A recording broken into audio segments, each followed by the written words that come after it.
All of sudden నా హస్బెండ్కి అయితే పకోడీ తినాలనిపించిందట. అలాగే బయట కొంచెం చల్లగా ఉండింది. సో ఈ టైంలో మనం వేడివేడిగా ఏదో ఒకటి చేసుకోకపోతే మన నోరు ఊరుకుండిద్దా? సో మనుషులమైనప్పుడు ఇలాంటి అప్పుడప్పుడు సరదాలు తీర్చుకోవాలి. దట్టు మా మమ్మీ ఇంట్లోనే ఉండింది కాబట్టి. సో ఇంకా ఆయనకి ప్రెగ్నెన్సీ లేడీస్కి వచ్చినట్టు క్రేవింగ్స్ వస్తూ ఉంటాయి. మా మమ్మీ ఉన్నప్పుడే అన్నీ చేయించుకొని తినేస్తూ ఉంటాడు. సో అలాగే ఈరోజు గట్టి పకోడీ మా మమ్మీ చేతితో గట్టి పకోడీ చాలా బాగుండిద్ది.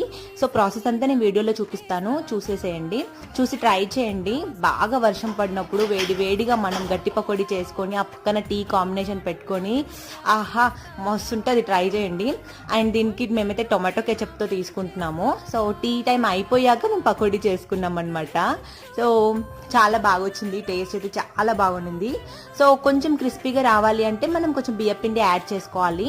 ఒక 2 పోర్షన్స్ శనగపిండి వేసుకుంటే ఒక 1 పోర్షన్ బియ్యపిండి వేసుకోవాలి గట్టి పకోడీకి. అప్పుడు కొంచెం గట్టిగా క్రిస్పీగా మంచిగా వస్తుంది. ట్రై చేయండి.